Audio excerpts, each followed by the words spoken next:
Hello, I'm Yvonne from Somerset Libraries, and today I'm going to read The Tale of Tom Kitten by Beatrix Potter.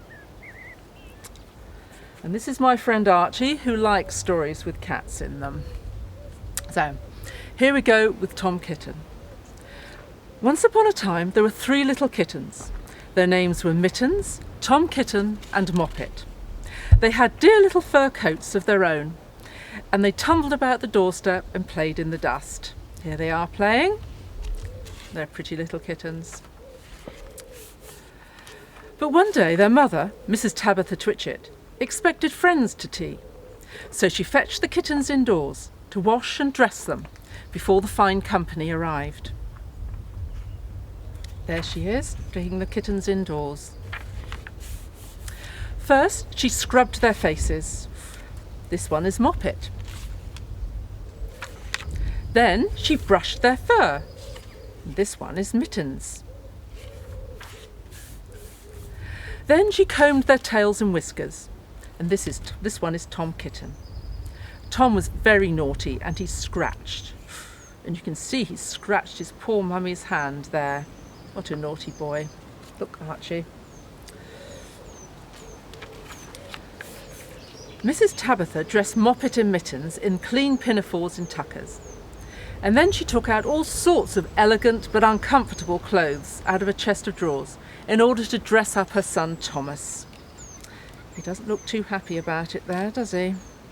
No. Tom Kitten was very fat and he had grown, so several buttons burst off and his mother sewed them on again. There he is with his buttons bursting.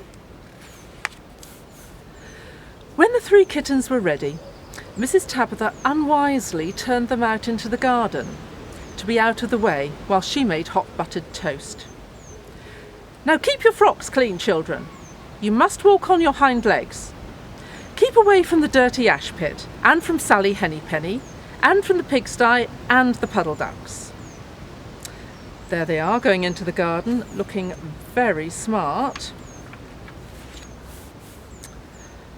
Moppet and Mittens walked down the garden path unsteadily. Presently they fell upon their noses because they trod on their pinafores, and when they stood up there were several green smears. "Let us climb up onto the rockery and sit on the garden wall," said Moppet. So they turned their pinafores back to front and went up with a skip and a jump. Moppet's white tucker fell into the road. Tom Kitten was quite unable to jump while walking on his hind legs in trousers. He came up the rockery by degrees, breaking the ferns and shedding buttons right and left. Here he is. He does look a bit of a mess, doesn't he? He was all in pieces when he reached the top of the wall. Moppet and Mittens tried to pull him together, but his hat fell off and the rest of his buttons burst. Oh dear.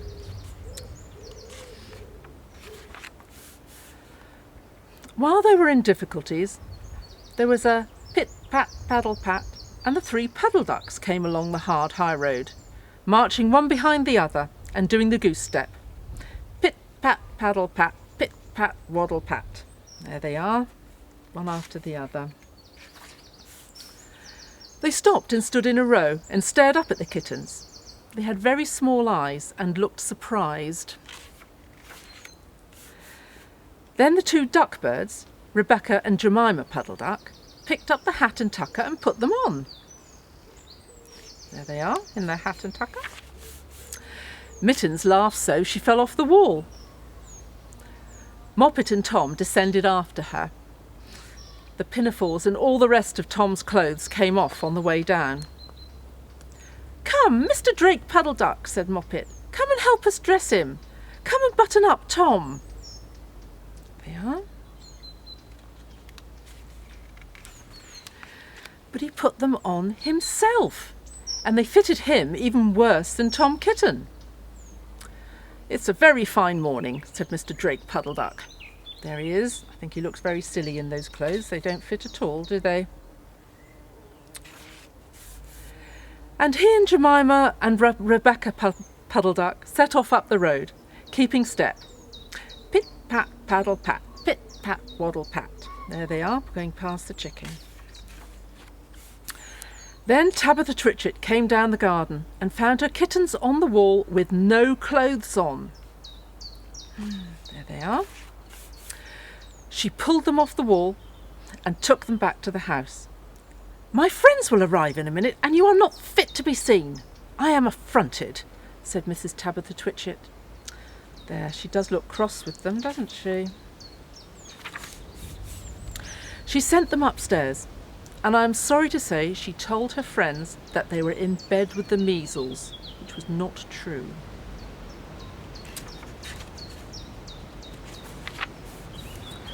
Quite the contrary, they were not in bed, not in the least.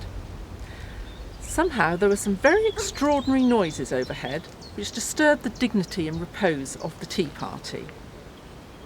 There they are, being very naughty upstairs, making such a mess. And I think that someday I'll have to make another, larger book to tell you more about Tom Kitten. And as for the puddle ducks, they went into a pond. The clothes came off directly because there were no buttons. And Mr. Drake Puddle Duck and Jemima and Rebecca have been looking for them ever since. There they are, bottoms up. Thank you. So that was The Tale of Tom Kitten by Beatrix Potter. I hope you enjoyed it, and do follow us on our social media, the addresses of which I have here,